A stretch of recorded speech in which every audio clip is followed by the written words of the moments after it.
Ça, c'est mon écran d'accueil YouTube. Pas de vidéo proposée, pas de fil infini, rien. Juste une barre de recherche. Pareil sur les autres réseaux sociaux et ce n'est qu'une des 10 méthodes que j'ai testées pendant un an pour briser mon addiction aux écrans. J'ai tout essayé de manière scientifique. Habitude, bloqueur, j'ai même consulté une spécialiste des addictions. J'ai tout essayé. Résultat, je suis passé de 5 heures par jour sur mon téléphone à 2h10, soit presque 3 heures de vie récupérée chaque jour. Sur une vie de 80 ans, ça représente 10 ans de gagné. Dans cette vidéo, je vous montre tout ce qui a marché, tout ce qui a échoué et pourquoi. Parce que pour gagner 3 heures par jour, on peut bien prendre quelques minutes. On parle souvent du problème des écrans. Aujourd'hui, on s'attaque aux solutions. Premier test, un grand classique.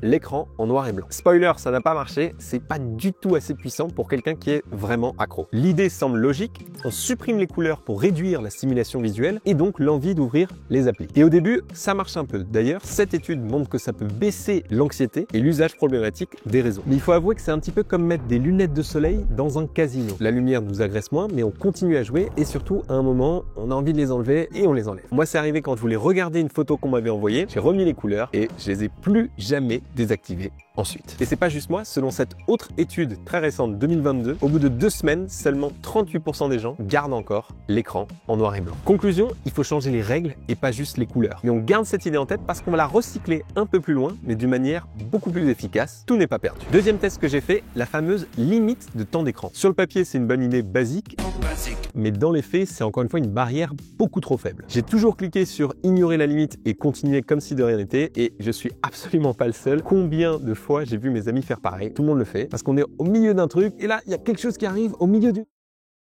phrase et on a juste envie d'appuyer sur ce bouton. Dans la même veine, j'ai aussi testé les applis qui te font patienter quelques secondes avant d'ouvrir un réseau social. Pareil, c'est pas une barrière assez forte. Et ça, le prix Nobel d'économie Daniel Kahneman, qui a prouvé qu'on est beaucoup moins rationnel qu'on ne le croit, l'explique très bien. Il distingue 2 modes de la pensée, le système 1, rapide et instinctif, et le système 2, lent et réfléchi. C'est le système 2 qui décide de mettre une barrière, la limite de temps, la notification, la règle, mais au moment où la tentation arrive, c'est le système 1 qui prend le contrôle et appuie sur ignorer. Conclusion, ces outils bloquent pas grand chose, ça part d'une bonne intention rationnelle, mais sont désactivés par un réflexe quasi automatique. Numéro 3, après l'échec du temps d'écran, j'ai voulu frapper beaucoup plus fort. J'ai transformé mon smartphone en dumbphone, le téléphone bête comme à l'ancienne. Alors ça n'a pas marché, mais je vous rassure, dans les 7 autres solutions qui arrivent, il y en a plein qui ont très bien marché. En fait, cette fois, c'était l'excès inverse. C'est devenu super galère de scanner un QR code, de payer sans contact, faire une visio, d'aller sur l'appli Maps. Très vite, je me suis retrouvé frustré face à la réalité du monde moderne. Donc j'ai un profond respect pour toutes les personnes qui arrivent à vivre sans smartphone aujourd'hui, mais pour la plupart d'entre nous, il faut être lucide. Si on continue à utiliser ces outils, ces applis, c'est que parfois,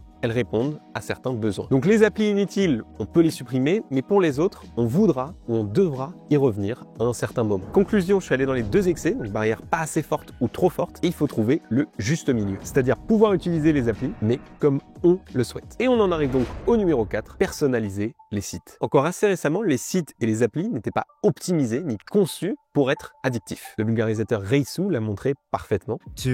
Give you an example, the other day I found one of my old phones from 6 years ago, and when I booted it up, it still had all the old apps without being updated. And it was crazy to see how much app designs have devolved into a less functional form. Let me show you what MyFitnessPal looks like 6 years ago. This is MyFitnessPal, which is a calorie tracking app. And 6 years ago, it had a super functional UI with just 3 tabs: your home, your calories for the day, and your profile. But today, this is what MyFitnessPal looks like. It has a bunch of dopamine widgets that is trying to make the app more engaging. There's an infinite scrolling feed. Even Google Maps today has an infinite scrolling feed of places. Recently, I even saw an article that said how the comments on Instagram and TikTok change based on what they think you will like the most or what you would engage with the most. Donc aujourd'hui, tout est pensé pour capter notre attention. Mais avec des extensions comme Social Focus, on peut reprendre le contrôle. Alors je précise, c'est pas du tout sponsorisé. D'ailleurs, il n'y a aucun sponsor dans la vidéo. C'est juste que ça m'a aidé. Et si ça peut vous aider aussi, parfait. Le principe est simple. On modifie l'interface pour n'afficher que ce qu'on choisit. Comme ça, plus de recommandations, plus de distractions, on revient à l'essentiel. Donc là, par exemple, sur quelques réseaux sociaux comme LinkedIn, je suis passé en noir et blanc et ça me rend pas l'expérience désagréable. Je coupe aussi systématiquement le fil de recommandation. Au début, sur tous les réseaux sociaux, j'ai bloqué les vidéos verticales, courtes, et ensuite, systématiquement, tout le fil de recommandation. C'est étrange au début, mais après je dois dire c'est presque parfait. Alors il y a quand même un petit inconvénient, par exemple sur YouTube, c'est que je découvre moins de nouveaux créateurs parce que je reste uniquement dans la barre de recherche ou bien les chaînes auxquelles je suis déjà abonné. Donc par exemple, j'ai plus le bouton les meilleures vidéos des dernières 24 heures, j'ai plus non plus la barre à droite avec toutes les vidéos proposées pendant qu'on en regarde une, j'ai plus de vidéos qui démarrent alors que j'en ai fini une sans que j'ai rien demandé. Donc l'inconvénient c'est que je découvre moins de choses, mais bon, mais que je me dis que c'est comme pour les films ou les livres, s'il y a vraiment une chaîne ou une vidéo qu'il faut absolument voir, il y a quelqu'un qui va me la partager. Le but c'est de retrouver une consommation décidée. Donc si je choisis de faire une grosse session YouTube avec 3 heures de visionnage, pourquoi pas. Mais si je l'avais pas prévu et que je me retrouve 3 heures plus tard allongé sur le canapé, là il y a quelque chose qui va pas. Donc la personnalisation des sites, c'est génial, je vous le conseille, et c'est encore plus fort quand c'est combiné avec la méthode suivante. Numéro 5, les vrais bons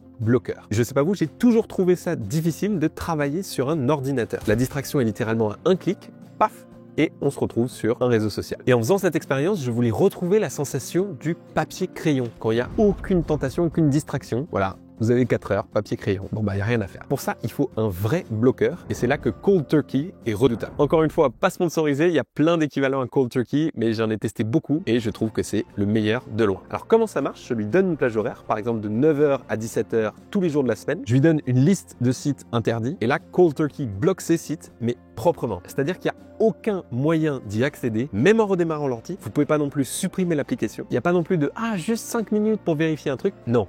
Rien. D'ailleurs, to go cold turkey, ça veut dire faire un sevrage complet. C'est la méthode que j'ai choisie ici. Ou en tout cas sur la plage horaire que j'ai décidé à l'avance. Après, si vous voulez des réglages moins contraignants, vous pouvez aussi. Par exemple, vous pouvez accepter quelques petites pauses ou sinon mettre un long code pour pouvoir accéder à certains réseaux. En tout cas, le but, c'est que notre flemme soit plus grande que la pulsion de notre système 1. Mais ma méthode préférée, c'est pendant un temps de bloquer tout. Comme ça, je sais que de toute façon, il n'y a pas moyen.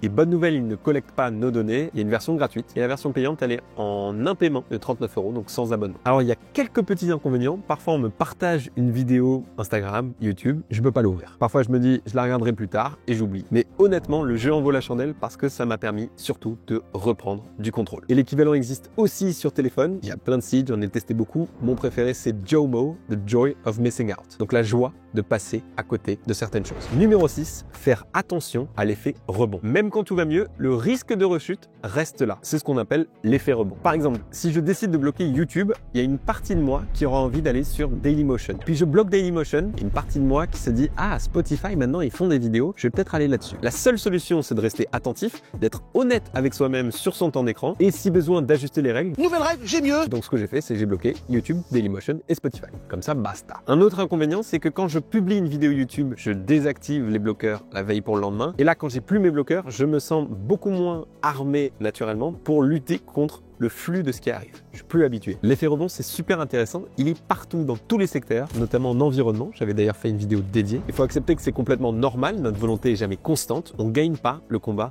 une bonne fois pour toutes. Il y a toujours un équilibre à entretenir. Et pour garder cet équilibre, la méthode numéro 7 est cruciale. Numéro 7, démarrer une nouvelle activité. Parce que quand on gagne 3 heures par jour, on se retrouve face à un vide. Et le vide, le cerveau déteste ça. Donc si on ne le remplit pas, le système 1, lui, va chercher à le combler. Et la plupart du temps, c'est en trouvant une nouvelle façon d'utiliser les écrans. On va généralement au plus simple. C'est exactement ce qu'on a observé pendant le confinement. On a eu beaucoup plus de temps libre et il y a eu une augmentée drastique de l'addiction aux écrans. Donc pour éviter ça, on peut d'ailleurs profiter de l'occasion pour remplacer ce temps en débutant de nouvelles activités. Dans mon cas, comme beaucoup de monde, je me suis mis à la course à pied et au vélo. Et d'ailleurs, ma dernière vidéo, c'est pourquoi tout le monde se met à courir avec un sociologue expert du sujet. Et avant de passer à la prochaine technique, si vous voulez me voir en vrai plutôt que derrière un écran, je suis aussi conférencier en sciences et en environnement et animateur. J'ai notamment animé les Olympiades internationales de physique tout récemment. Bref, je vous mets mon site en description avec toutes les informations. Numéro 8, ne pas être trop dur avec soi-même. Notre principal concurrent, c'est le sommeil. C'est ce qu'a déclaré Reed Hastings, le PDG de Netflix, en 2017. On aurait pu penser à Disney, à YouTube, mais non.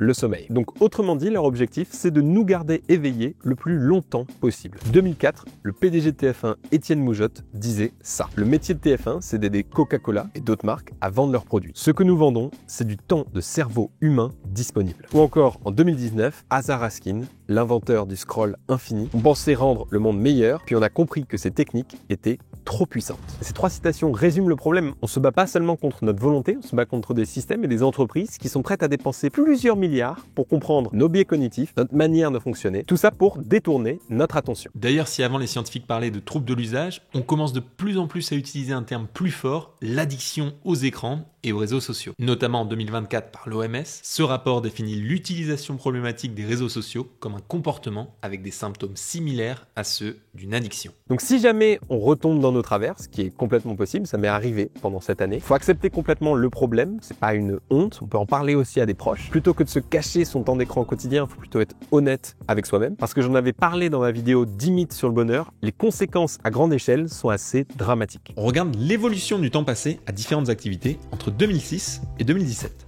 On se rend compte que les élèves de cet âge passent de plus en plus de temps sur Internet, de moins en moins de temps à dormir, ont de moins en moins d'interactions sociales et sont de moins en moins heureux. Je cite les conclusions du rapport. Le changement fondamental dans la manière dont les adolescents passent leur temps libre peut expliquer le déclin marqué de leur bonheur depuis 2011. Il pourrait également expliquer une partie du déclin du bonheur chez les adultes depuis 2000, bien que la conclusion soit moins certaine. On pourrait penser qu'une causalité inverse est également possible. Peut-être que les personnes malheureuses ont tendance à passer plus de temps sur les réseaux sociaux et que ce ne sont pas les réseaux sociaux qui les rendent malheureuses. Cependant, plusieurs études suivant les mêmes personnes au fil du temps ont révélé que la baisse du bonheur intervient après l'utilisation des réseaux sociaux et non avant. Les 2 expériences ont révélé que les personnes qui limitent ou cessent d'utiliser les réseaux sociaux ont amélioré leur bonheur. Les réseaux sociaux peuvent aussi impacter indirectement notre niveau de bonheur s'ils remplacent le temps consacré au sommeil ou aux interactions sociales en face à face.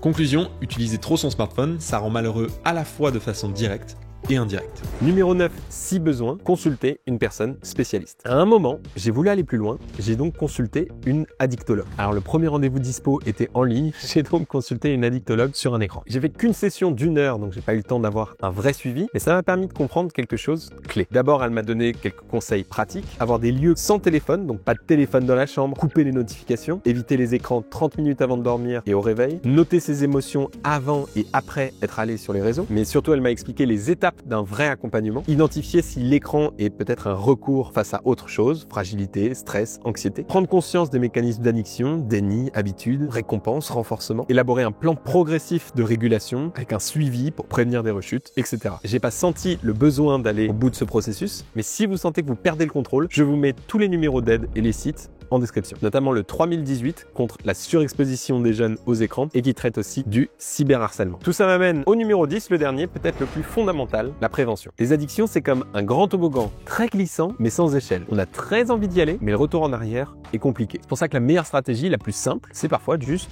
de ne pas commencer. J'ai eu la chance de ne jamais commencer TikTok. Ce site me terrifie, je suis sûr que je n'ai pas la force mentale pour y résister. Mais comme j'ai pas commencé, je peux pas être addict, ça fait déjà ça en moins. Mais il faut surtout pas croire que, tiens, on a gagné ou perdu et que ça s'arrête là. Non, c'est jamais fini. Il y a de nouvelles plateformes ou de nouveaux objets qui apparaissent sans cesse. Je pense par exemple au nouveau Sora, l'équivalent de TikTok, mais avec uniquement des vidéos IA. Ou encore les lunettes Meta ou les Apple Vision Pro. Il y aura toujours des nouvelles inventions. Et à chaque fois, c'est le même réflexe, ça a l'air génial, on a envie d'aller faire un tour sur ce toboggan, mais avant de glisser, est-ce qu'on est prêt à gérer la descente? En conclusion, voici le tableau récap. Et s'il y a juste un message à retenir, c'est juste choisissez une méthode qui vous correspond et mettez-la en place. C'est beaucoup plus efficace que de tout changer d'un coup. Partagez cette vidéo à vos proches si ça peut les aider. Pour ma vidéo 10 mythes sur les addictions, vous pouvez juste cliquer ici. Et je vous dis à bientôt en vidéo ou en conférence scientifique.